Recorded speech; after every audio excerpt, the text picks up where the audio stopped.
Hi, I have been asked several times how I do my mask makeup. It was supposed to be mask, not mask makeup. Makeup is not a societal construct. Friendly reminder, femininity and masculinity exist on a sliding scale, and presentation does not determine the validity of your identity. Okay, cool. I didn't put my hair up. Oh my god.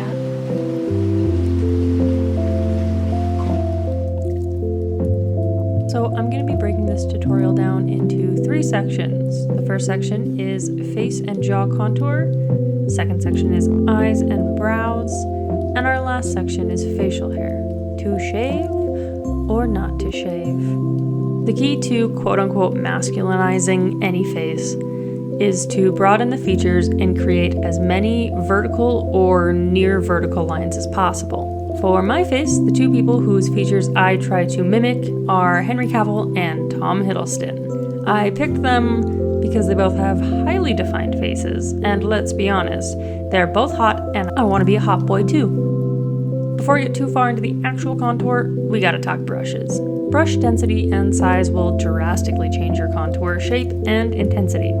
More dense brushes like my foundation brush or this angled brush hold more product at the ends of the bristles and therefore apply more product directly to your skin. This blush brush and the powder brush, however, are much less dense, and so they hold a lot more of the product between the bristles and therefore apply much less product to your skin. For mask contour, I'm trying to create shapes that don't actually exist on my own face, so I tend to use the denser brushes to create much harsher lines. Now for the specifics. I reference Henry Cavill for the contour on the bottom half of my face. I mean, look at him. Look at that face. So angular and monster killery and defined. Sorry, I was drooling. That's my bad. Henry has an outstanding square jaw, defined cheekbones, and the hollows of his cheeks, which I think are absolutely beautiful. I know it can be kind of hard to tell what I'm doing when I'm doing it on a 3D surface like my face. So here's what it would look like on a 2D surface with this practice face. So you can see here that I'm going to immediately square off my cheekbones, and I'm going to square off the hollows of my cheeks, and I'm going to immediately connect that with a very severely squared off jaw. This is where most of the work is. Everything else that I add on the bottom part of my face is personal flavor and texture. This is going to widen out my jaw and really square it off. I also just add a little frowny face on top of my chin and deepen my clef because that makes the other parts of your chin stand out more, which a nice big chin helps masculinize a face. Then I move to the top of the face. For my forehead and temple area, I like to look at Tom Hiddleston as a reference because that man has got temples that, if one would have a specific fetish for temples, I'm not saying I do, they would be very excited about. I mimic 2 very prevalent lines on Tom's face. The distinct contours he has at the sides of his forehead. Squaring it off and matching the width of the face hollow contour I did earlier in the lower half of my face to, you guessed it, create a square shape. And the second is the temples.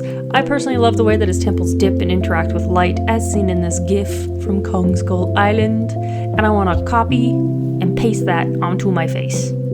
As opposed to feminine temple contour in which I try to bring the contour upwards as I blend towards the edges of my face, I keep this a straight line, and that's it for my face contour. Now to the second part of the tutorial, eyes and brows.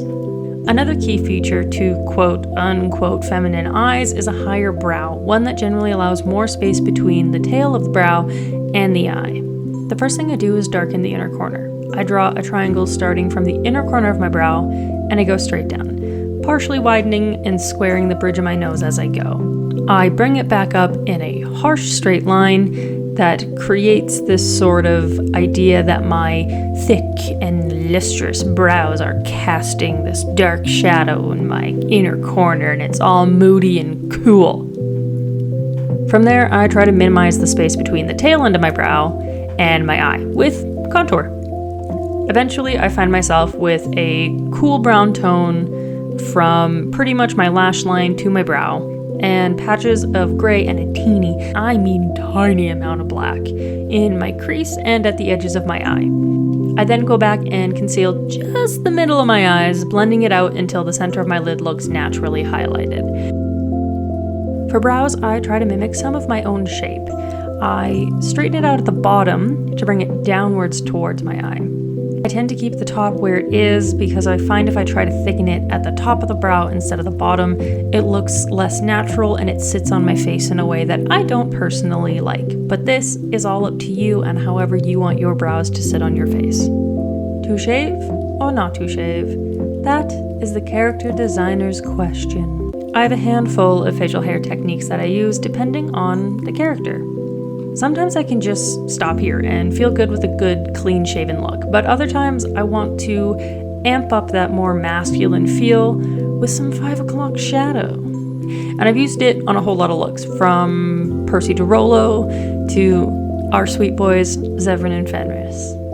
All very good, not morally ambiguous at all boys who are all also clean-shaven. Isn't that crazy that they all have those two things in common?